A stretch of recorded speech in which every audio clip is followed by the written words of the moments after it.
Bonjour à toutes et à tous, heureuse de vous retrouver de nouveau pour notre deuxième séance de cours en ligne.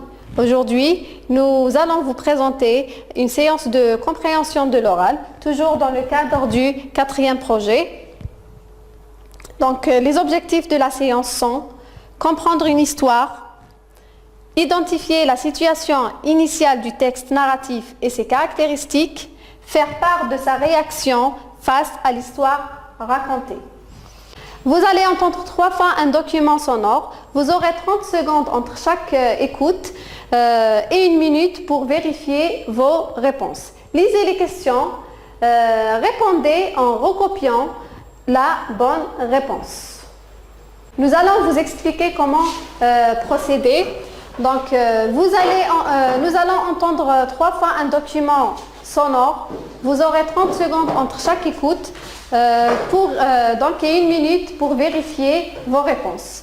Lisons maintenant les 5 premières questions. 1. Qui raconte cette histoire? Un narrateur, un personnage ou bien l'auteur? 2. Qu'est-ce qui caractérise cette partie d'histoire? Les questions, les actions, la description ou bien l'argumentation. Selon vous, l'extrait écouté ferait l'objet de la situation initiale du récit, du déroulement des événements ou bien de la situation finale du récit. 4. Par quel adjectif a-t-on qualifié la jeune femme dès le début du récit? Jolie et charmante, gracieuse et ravissante, belle et séduisante. 5. Pourquoi la jeune femme ne pouvait pas épouser un homme riche et distingué? Elle était amoureuse d'un petit fonctionnaire, elle n'avait pas de dot, elle n'était pas belle. De Guy de Maupassant. C'était une de ces jolies et charmantes filles, née comme par une erreur du destin dans une famille d'employés. Elle n'avait pas de dot, pas d'espérance, aucun moyen d'être connue, comprise, aimée, épousée par un homme riche et distingué. Et elle se laissa marier avec un petit commis du ministère de l'instruction publique. Elle fut simple, ne pouvant être parée, mais malheureuse comme une déclassée, car les femmes n'ont point de caste ni de race. Leur beauté, leur grâce et leur charme leur servant de naissance et de famille, leur finesse native, leur instinct d'élégance, leur souplesse d'esprit sont leur seule hiérarchie et font des filles du peuple les égales des plus grandes dames. Elle souffrait sans cesse, se sentant née pour toutes les délicatesses et tous les luxes. Elle souffrait de la pauvreté de son logement, de la misère des murs, de l'usure des sièges, de la laideur des étoffes. Toutes ces choses, dont une autre femme de sa caste ne se serait même pas aperçue, la torturaient et l'indignaient. La vue de la petite Bretonne qui faisait son humble ménage éveillait en elle des regrets désolés et des rêves éperdus. Elle songeait aux antichambres muettes, capitonnées avec des tentures orientales, éclairées par de hautes torchères de bronze, et aux 2 grands valets en culottes courtes qui dorment dans les larges fauteuils, assoupis par la chaleur lourde du calorifère.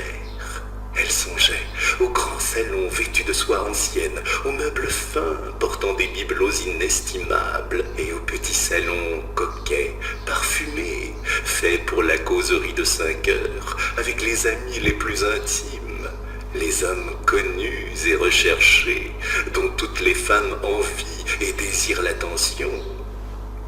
Quand elle s'asseyait pour dîner devant la table ronde couverte d'une nappe de 3 jours, en face de son mari qui découvrait la soupière en déclarant d'un air enchanté « Ah, le bon pot-au-feu, je ne sais rien de meilleur que cela !»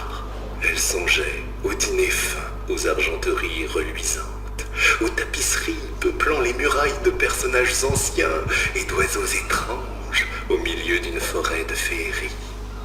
Elle songeait aux plats exquis servis en des vaisselles merveilleuses, aux galanteries chuchotées et écoutées avec un sourire de sphinx, tout en mangeant la chair rose d'une truite ou des ailes de gélinotte. Elle n'avait pas de toilette, pas de bijoux, rien. Et elle n'aimait que cela. Elle se sentait faite pour cela. Elle eut tant désiré plaire, être enviée, être séduisante et recherchée. Elle avait une amie riche, une camarade de couvent qu'elle ne voulait plus aller voir, tant elle souffrait en revenant. Et elle pleurait pendant des jours entiers, de chagrin, de regret, de désespoir et de détresse. Or, un soir, son mari rentra, l'air glorieux, et tenant à la main une large enveloppe. « Tiens, dit-il, voici quelque chose pour toi. » Elle déchira vivement le papier et en tira une carte qui portait ces mots. Le ministre de l'Instruction publique et Madame Georges Ramponneau prie Monsieur et Madame Loisel de leur faire l'honneur de venir passer la soirée à l'hôtel du ministère le lundi 18 janvier. Au lieu d'être ravi.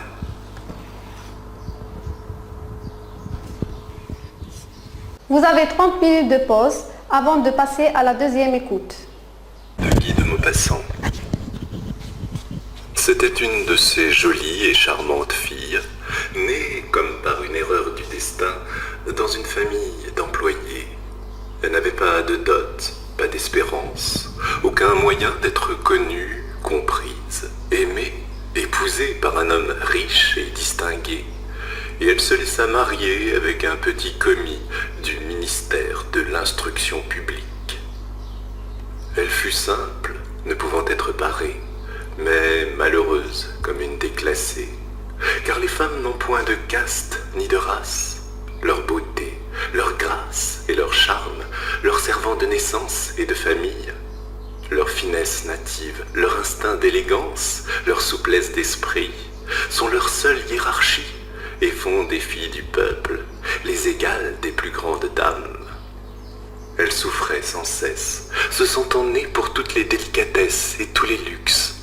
Elle souffrait de la pauvreté de son logement, de la misère des murs, de l'usure des sièges, de la laideur des étoffes. Toutes ces choses, dont une autre femme de sa caste ne se serait même pas aperçue, la torturaient et l'indignaient. La vue de la petite Bretonne qui faisait son humble ménage éveillait en elle des regrets désolés et des rêves éperdus. Elle songeait aux antichambres muettes, capitonnées avec des tentures orientales, éclairées par de hautes torchères de bronze, et aux deux grands valets en culottes courtes qui dorment dans les larges fauteuils, assoupis par la chaleur lourde du calorifère.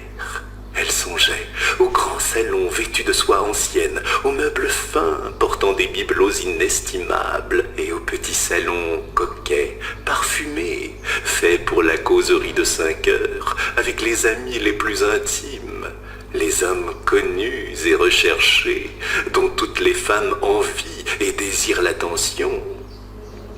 Quand elle s'asseyait pour dîner devant la table ronde couverte d'une nappe de 3 jours, en face de son mari qui découvrait la soupière en déclarant d'un air enchanté « Ah, le bon pot-au-feu, je ne sais rien de meilleur que cela !»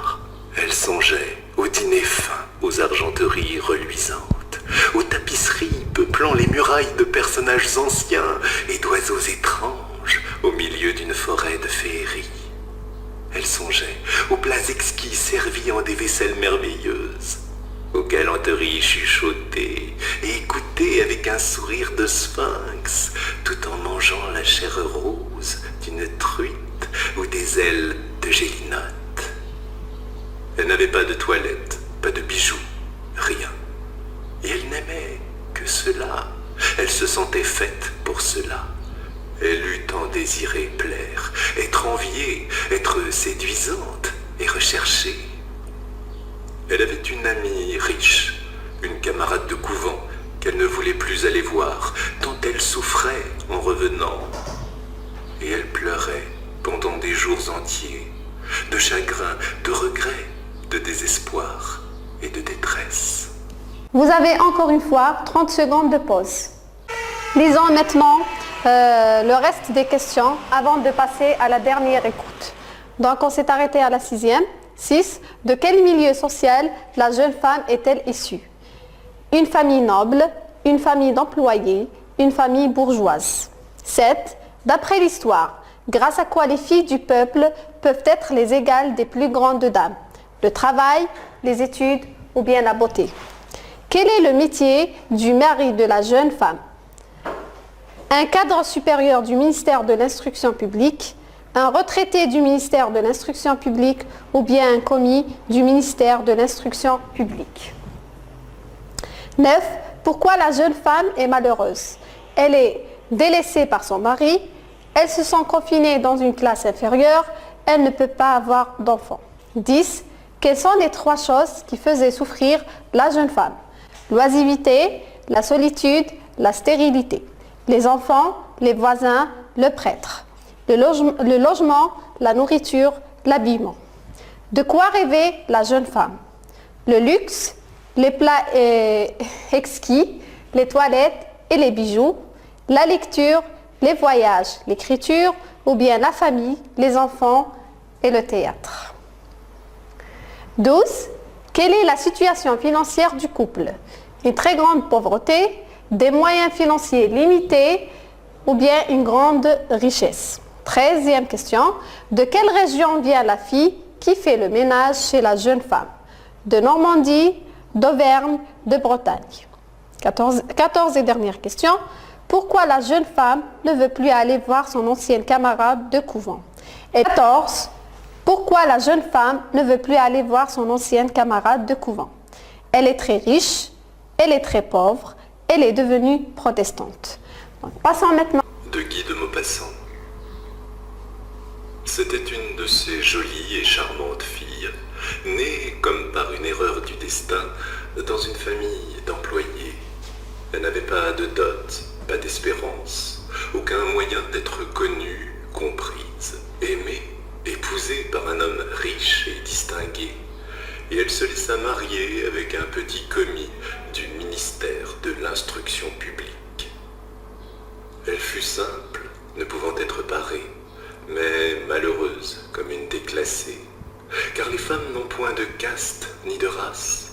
Leur beauté, leur grâce et leur charme leur servant de naissance et de famille, leur finesse native, leur instinct d'élégance, leur souplesse d'esprit sont leur seule hiérarchie et font des filles du peuple les égales des plus grandes dames. Elle souffrait sans cesse, se sentant née pour toutes les délicatesses et tous les luxes. Elle souffrait de la pauvreté de son logement, de la misère des murs, de l'usure des sièges, de la laideur des étoffes. Toutes ces choses, dont une autre femme de sa caste ne se serait même pas aperçue, la torturaient et l'indignaient. La vue de la petite Bretonne qui faisait son humble ménage éveillait en elle des regrets désolés et des rêves éperdus. Elle songeait aux antichambres muettes, capitonnées avec des tentures orientales, éclairées par de hautes torchères de bronze, et aux 2 grands valets en culottes courtes qui dorment dans les larges fauteuils, assoupis par la chaleur lourde du calorifère. Elle songeait aux grands salons vêtus de soie ancienne, aux meubles fins portant des bibelots inestimables et aux petits salons coquets, parfumés, faits pour la causerie de 5 heures avec les amis les plus intimes, les hommes connus et recherchés dont toutes les femmes envient et désirent l'attention. Quand elle s'asseyait pour dîner devant la table ronde couverte d'une nappe de 3 jours, en face de son mari qui découvrait la soupière en déclarant d'un air enchanté « Ah, le bon pot-au-feu, je ne sais rien de meilleur que cela !» Elle songeait au dîner fin, aux argenteries reluisantes, aux tapisseries peuplant les murailles de personnages anciens et d'oiseaux étranges au milieu d'une forêt de féerie. Elle songeait aux plats exquis servis en des vaisselles merveilleuses, aux galanteries chuchotées et écoutées avec un sourire de sphinx, tout en mangeant la chair rose d'une truite ou des les ailes de Gélinat. Elle n'avait pas de toilette, pas de bijoux, rien. Et elle n'aimait que cela. Elle se sentait faite pour cela. Elle eut tant désiré plaire, être enviée, être séduisante et recherchée. Elle avait une amie riche, une camarade de couvent qu'elle ne voulait plus aller voir, tant elle souffrait en revenant. Et elle pleurait pendant des jours entiers, de chagrin, de regret, de désespoir et de détresse. Or, Je vous laisse une minute pour réviser vos réponses. Je vous donne les réponses, comparez-les aux vôtres. Pour la première question, qui raconte cette histoire? Donc la réponse est A, c'est un narrateur. Deuxième question, qu'est-ce qui caractérise cette partie d'histoire? La réponse, donc, c'est B, la description. Question 3, selon vous, l'extrait écouté ferait l'objet. Donc ici, la réponse est C. Vous, l'extrait écouté ferait l'objet. La réponse est de la situation initiale du récit. Question 4, par quel adjectif a-t-on qualifié la jeune femme dès le début du récit? La réponse est A, jolie et charmante. Pourquoi, question 5, pourquoi la jeune femme ne pouvait pas épouser un homme riche et distingué? La réponse est, elle n'avait pas de dot. Question 6, de quel milieu social la jeune femme est-elle issue? La réponse est B, une famille d'employés. Question 7, d'après l'histoire, grâce à quoi les filles du peuple peuvent être les égales des plus grandes dames? La réponse est C, la beauté. Quel est le métier, question 8, quel est le métier du mari de la jeune femme? La réponse est C, un commis du ministère de l'Instruction publique. 9e question, pourquoi la jeune femme est malheureuse? La réponse est B, elle se sent confinée dans une classe inférieure. Question 10, quelles sont les 3 choses qui faisaient souffrir la jeune femme? 10e question, quelles sont les 3 choses qui faisaient souffrir la jeune femme? La réponse est C, le logement, la nourriture, l'habillement. 11e question, de quoi rêvait la jeune femme? Le luxe, les plats exquis, les toilettes et les bijoux. 12e question, quelle est la situation financière du couple? La réponse est des moyens financiers limités. 13e question, de quelle région vient la fille qui fait le ménage chez la jeune femme? La réponse est C, de Bretagne. 14e et dernière question, pourquoi la jeune femme ne veut plus aller voir son ancienne camarade de couvent? 14e et dernière question, pourquoi la jeune femme ne veut plus aller voir son ancienne camarade de couvent? La réponse est A, elle est très riche. Nous vous proposons maintenant un passage lacunaire que nous devons compléter par les mots suivants. On a employé, chagrin, modeste, regrette, malheureuse, confort, aisée, pleure. Il s'agit d'une jeune femme qui, d'être née dans une famille, ayant une amie issue d'une famille, elle ne cesse de se comparer à elle et de se faire ainsi autant de, à tel point où, parfois, elle, pendant des jours, en ne rêvant que du luxe et du inaccessible, et contrairement à son mari, est optimiste, elle ne profite point de ce qu'elle possède. C'est donc ainsi qu'elle devient réellement. Je vous laisse maintenant quelques minutes de réflexion avant de vous passer des réponses. Voilà. Je vous laisse maintenant quelques minutes de réflexion avant de répondre. Reprenons le travail. Les réponses sont: il s'agit d'une jeune femme qui regrette d'être née dans une famille d'employés. Ayant une amie issue d'une famille aisée, elle ne cesse de se comparer à elle et de se faire ainsi autant de chagrin, à tel point où, parfois, elle pleure pendant des jours, en ne rêvant que du luxe et du confort inaccessible, et contrairement à son mari modeste et optimiste, elle ne profite point de ce qu'elle possède. C'est donc ainsi qu'elle devient réellement malheureuse. Terminons notre cours par une petite suggestion, car votre réaction nous intéresse. Nous vous proposons cette citation. L'argent est indispensable à nos vies, mais il appauvrit notre existence s'il devient le centre de nos préoccupations. On vous suggère de la publier sur votre page Facebook afin d'agir et de faire réagir vos amis. Merci beaucoup pour votre attention et à la prochaine fois.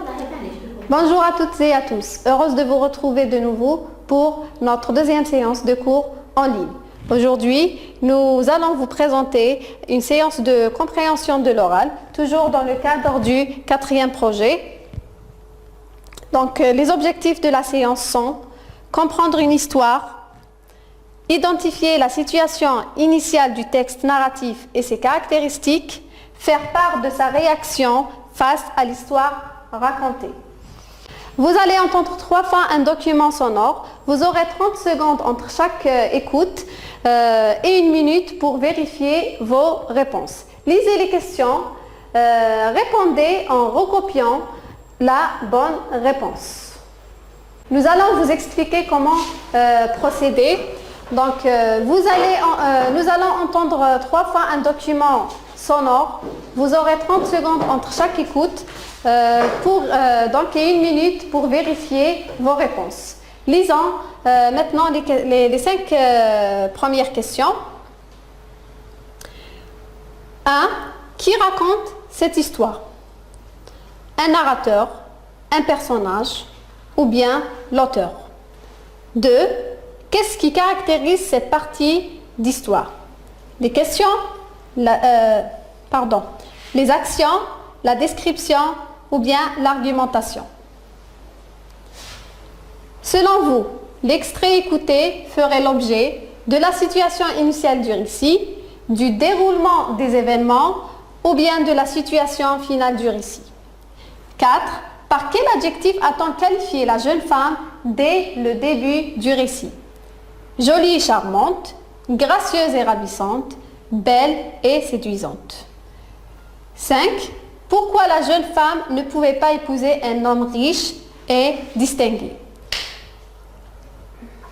Elle était amoureuse d'un petit fonctionnaire, elle n'avait pas de dot, elle n'était pas belle. De Guy de Maupassant. C'était une de ces jolies et charmantes filles, née comme par une erreur du destin dans une famille d'employés. Elle n'avait pas de dot, pas d'espérance, aucun moyen d'être connue, comprise, aimée, épousée par un homme riche et distingué.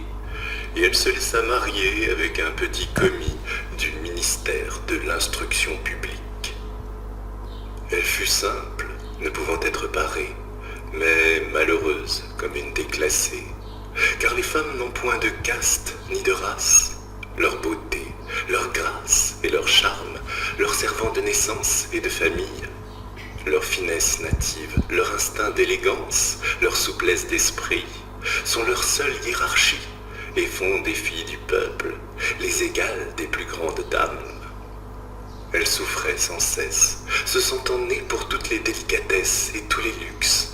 Elle souffrait de la pauvreté de son logement, de la misère des murs, de l'usure des sièges, de la laideur des étoffes. Toutes ces choses, dont une autre femme de sa caste ne se serait même pas aperçue, la torturaient et l'indignaient. La vue de la petite Bretonne qui faisait son humble ménage éveillait en elle des regrets désolés et des rêves éperdus. Elle songeait aux antichambres muettes, capitonnées avec des tentures orientales, éclairées par de hautes torchères de bronze, et aux 2 grands valets en culottes courtes qui dorment dans les larges fauteuils, assoupis par la chaleur lourde du calorifère. Elle songeait aux grands salons vêtus de soie ancienne, aux meubles fins portant des bibelots inestimables et aux petits salons coquets, parfumés, faits pour la causerie de 5 heures avec les amis les plus intimes, les les hommes connus et recherchés, dont toutes les femmes envient et désirent l'attention. Quand elle s'asseyait pour dîner, devant la table ronde couverte d'une nappe de 3 jours, en face de son mari qui découvrait la soupière en déclarant d'un air enchanté « Ah, le bon pot-au-feu, je ne sais rien de meilleur que cela !» Elle songeait au dîner fin, aux argenteries reluisantes, aux tapisseries peuplant les murailles de personnages anciens et d'oiseaux étranges au milieu d'une forêt de féerie. Elle songeait aux plats exquis servis en des vaisselles merveilleuses, aux galanteries chuchotées et écoutées avec un sourire de sphinx, tout en mangeant la chair rose d'une truite ou des ailes de gélinotte. Elle n'avait pas de toilette, pas de bijoux, rien. Et elle n'aimait que cela. Elle se sentait faite pour cela.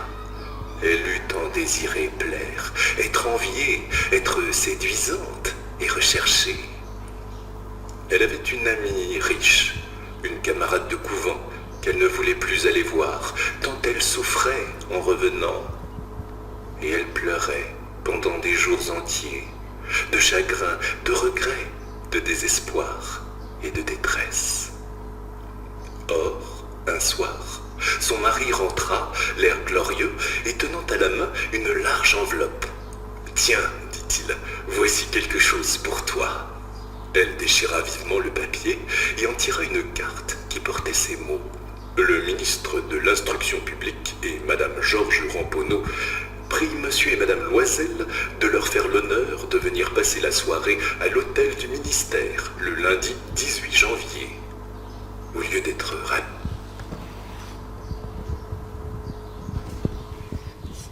Vous avez 30 minutes de pause avant de passer à la deuxième écoute. De Guy de Maupassant. C'était une de ces jolies et charmantes filles, nées comme par une erreur du destin, dans une famille d'employés. Elle n'avait pas de dot, pas d'espérance, aucun moyen d'être connue, comprise, aimée, épousée par un homme riche et distingué. Et elle se laissa marier avec un petit commis du ministère de l'Instruction publique. Elle fut simple, ne pouvant être parée, mais malheureuse comme une déclassée, car les femmes n'ont point de caste ni de race. Leur beauté, leur grâce et leur charme leur servant de naissance et de famille, leur finesse native, leur instinct d'élégance, leur souplesse d'esprit sont leur seule hiérarchie et font des filles du peuple les égales des plus grandes dames. Elle souffrait sans cesse, se sentant née pour toutes les délicatesses et tous les luxes.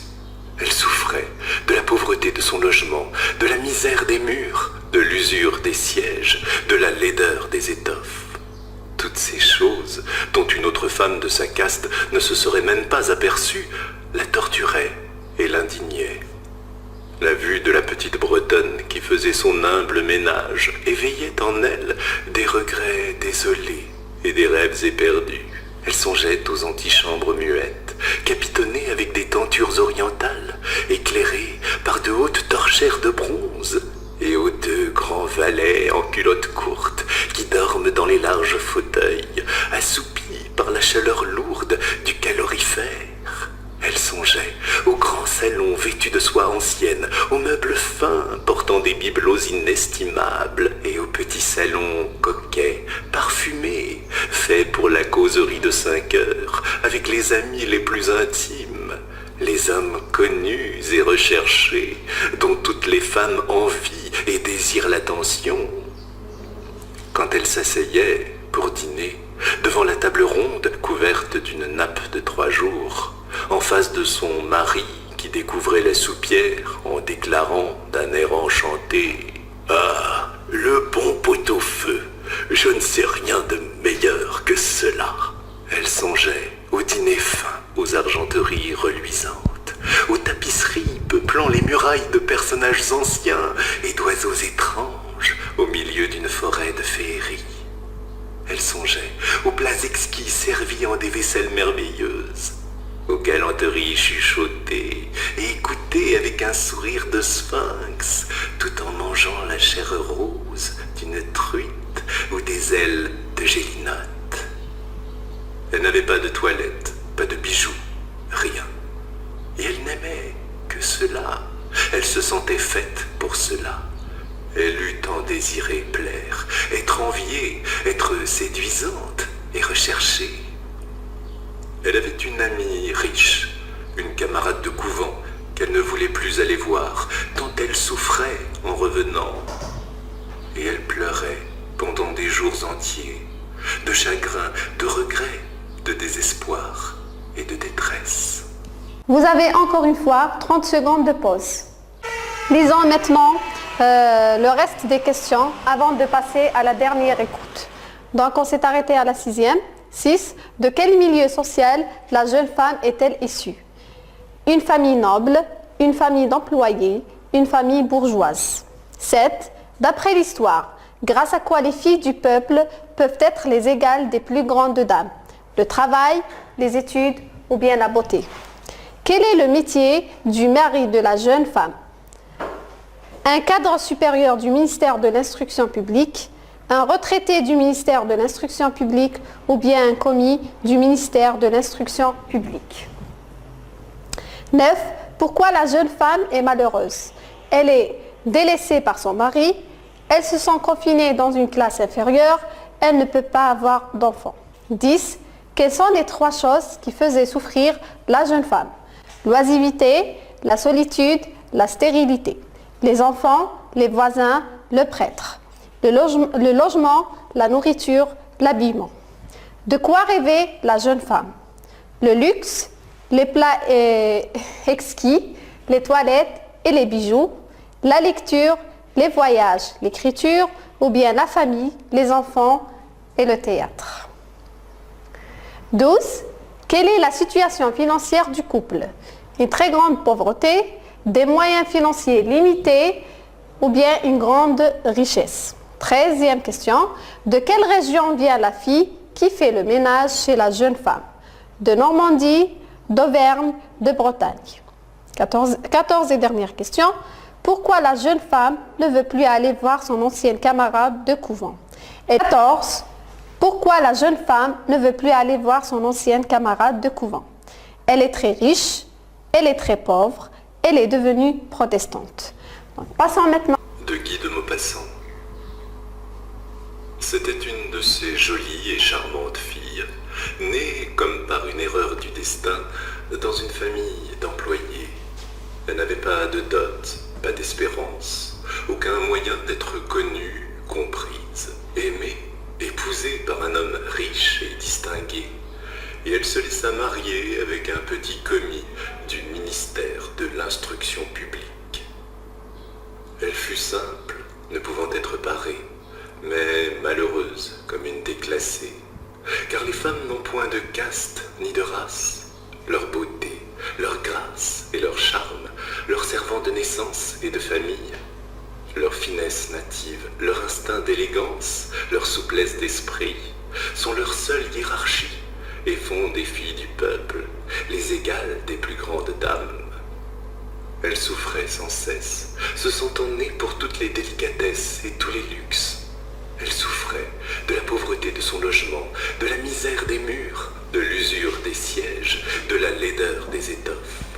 Toutes ces choses, dont une autre femme de sa caste ne se serait même pas aperçue, la torturaient et l'indignaient. La vue de la petite Bretonne qui faisait son humble ménage éveillait en elle des regrets désolés et des rêves éperdus.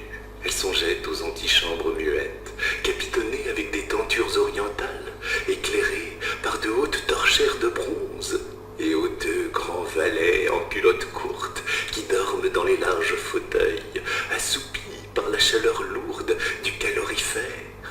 Elle songeait aux grands salons vêtus de soie ancienne, aux meubles fins portant des bibelots inestimables et aux petits salons coquets, parfumés, faits pour la causerie de 5 heures avec les amis les plus intimes, les hommes connus et recherchés dont toutes les femmes envient et désirent l'attention. Quand elle s'asseyait, pour dîner, devant la table ronde couverte d'une nappe de 3 jours, en face de son mari qui découvrait la soupière en déclarant d'un air enchanté « Ah, le bon pot-au-feu, je ne sais rien de meilleur que cela !»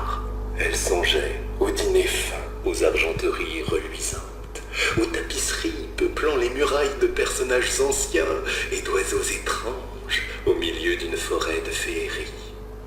Elle songeait aux plats exquis servis en des vaisselles merveilleuses, aux galanteries chuchotées et écoutées avec un sourire de sphinx, tout en mangeant la chair rose d'une truite ou des ailes de gélinotte.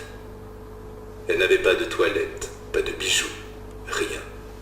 Et elle n'aimait que cela. Elle se sentait faite pour cela. Elle eût tant désiré plaire, être enviée, être séduisante et recherchée. Elle avait une amie riche, une camarade de couvent qu'elle ne voulait plus aller voir, tant elle souffrait en revenant. Et elle pleurait pendant des jours entiers, de chagrin, de regret, de désespoir et de détresse. Or, Je vous laisse une minute pour réviser vos réponses. Je vous donne les réponses, comparez-les aux vôtres. Pour la première question, qui raconte cette histoire? Donc la réponse est A, c'est un narrateur. Deuxième question, qu'est-ce qui caractérise cette partie d'histoire?